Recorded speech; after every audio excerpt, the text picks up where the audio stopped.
Now this ringtone is a sound that we are all way too familiar with. When I hear this sound go off in public, I automatically think, is that my phone going off? Is someone calling me? Our heavy dependence on social media notifications, alerts, calls, and texts has been so ingrained in our minds that we automatically think that someone is contacting us when we hear this sound. This automatic response can be comparable to Ivan Pavlov, a Russian physiologist's classical conditioning theory. My name is Anna de Guzman, and as a millennial, I am here to convince you to try to put your phones down. Now, have you guys ever gone out in public and sat down at a restaurant and seen someone just like glued to their devices? Have you maybe been out in public walking around campus and people are always having their headphones in? No one's talking. Well, one time I went out to dinner with my family at a sit-down restaurant, and as I looked around the room, one family caught my attention. There was a mother who was reading the newspaper, and her 3 children each had their own iPad device plopped up onto the dinner table with headphones in their ears, watching their own shows with no conversation going on. What has this world come to? Like, what kind of connection and conversations are we creating for our future generations? According to Merriam-Webster's dictionary, connection is the act of involving or being related to a person, thing, event, or idea. But connection has seemed to lose its meaning since social media and cell phones have come to society. If you look on the screen, there are lots of different avenues of different social medias up here. How many of you guys are on at least one social media site?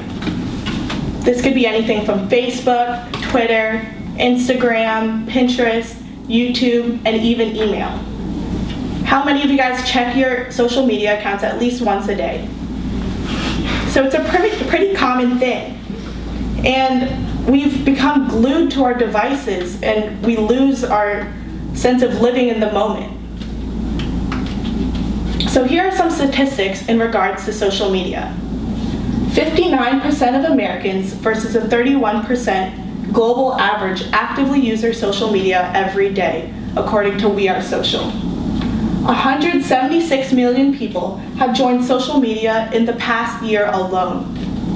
22% of social media users check it several times per day. Some people even put it into their daily routines to check their social media accounts.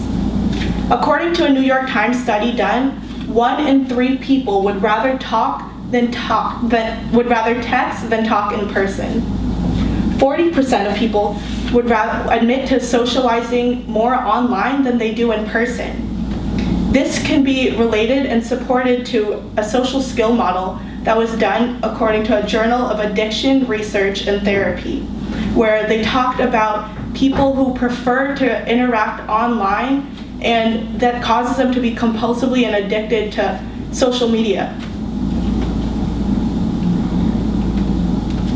Now, there are many problems that have risen with social media movement since Facebook became popular in 2004. It's become an illusion that we are constantly interacting with people, but we're only talking through a screen. We are addicted to gaining recognition through likes and comments when it really has no meaning at all. We gain this false sense of identity that if we have so many likes, then we're all of a sudden popular. And we lose mental clarity because we are constantly being bombarded by notifications and alerts going off throughout the day on our phones and computers.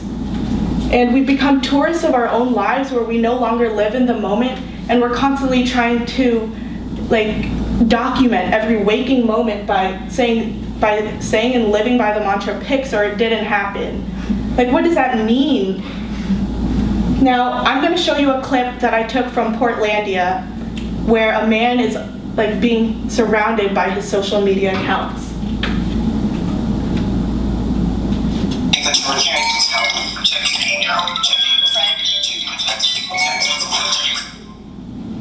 What is this? Fred, that's you in high school.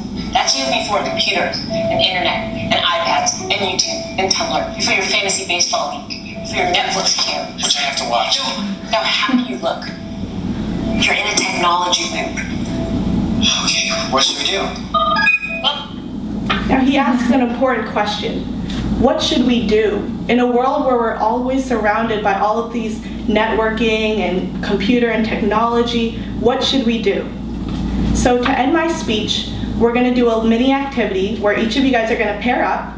So grab a partner, and I want you guys to hold each other's hands. For the next 10 seconds, you guys are gonna look at each other and share no words, just share eye contact.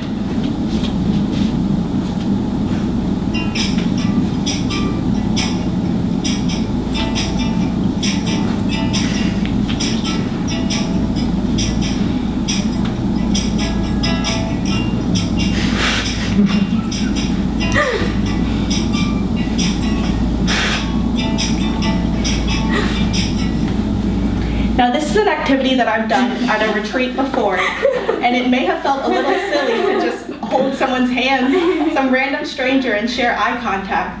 But you guys shared a deeper connection than you would have if you just sent them a text. Sure. So, to conclude, I want you guys to look at this image and look at the little old lady who's just enjoying the moment. So try to be more like her. Yeah. Like Bo Burnham once said, if you can live your life without an audience, you should do it.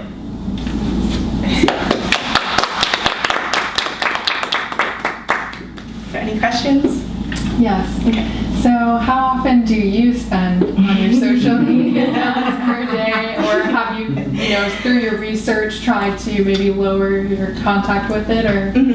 Well, I am guilty of checking my social media accounts quite often. We all are. Yeah, but I've gone on a few retreats where like for a whole week we would leave our phones at home, and those are the times that I really enjoyed. So I've tried to incorporate that into my everyday life now, to like set it aside more often than not.